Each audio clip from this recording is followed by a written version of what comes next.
la joie de la vengeance. Vous connaissez cette joie? Quand celui qui vous déteste, vous pouvez l'écraser, l'écrabouiller, vous en avez le pouvoir, vous en avez l'occasion, et que vous ne le faites pas. Ça, c'est l'héroïsme à l'état pur, c'est l'évangile à l'état pur. Aimez vos ennemis. Aimez vos ennemis. Faites du bien à ceux qui vous haïssent. Comment? Ils me haïssent, ils veulent m'écraser, m'écrabouiller. Eh bien, c'est moi qui le ferai. Eh bien, nous avons aujourd'hui, dans la première lecture, le récit de Saül, le roi Saül, qui poursuit dans la montagne David, dont il est jaloux à mort. Il veut le tuer par tous les moyens. Il a pris 3000 hommes parmi les meilleurs de son armée et il parcourt la montagne à la recherche de David pour l'écrabouiller. Et il se couche dans une grotte la nuit avec ses soldats et sur eux tombe un sommeil mystérieux qui fait que David arrive à la grotte et voit le roi Saül couché, endormi, sa lance plantée dans le sol près de sa tête et sa gourde d'eau à côté de lui. Alors les soldats de David lui disent, voilà l'occasion unique, Dieu livre ton ennemi entre tes mains. Tu permets, roi David, je vais prendre cette lance et le clouer à terre, et d'un seul coup, il n'en restera rien. Et David lui dit, non, non, tu ne porteras pas la main sur le consacré du Seigneur. Et David prend la lance, prend la gourde d'eau et s'en va.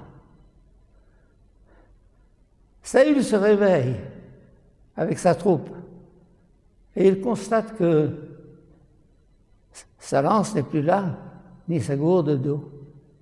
Et il entend David interpeller de l'autre côté de la vallée en lui disant « Envoie un petit enfant, je lui remettrai ta lance et ta gourde, car j'aurais pu te clouer au sol, t'écrabouiller. Je ne l'ai pas fait. Je ne l'ai pas fait. » Quelle grandeur d'âme chez le petit David. Il avait son ennemi à portée de main. Il aurait pu se venger. Cette joie mauvaise qu'on éprouve à se venger de celui qui vous déteste, il l'a refusé. C'est déjà l'évangile avant l'évangile. Et cet amour de l'ennemi, on ne la trouve nulle part ailleurs. C'est le sommet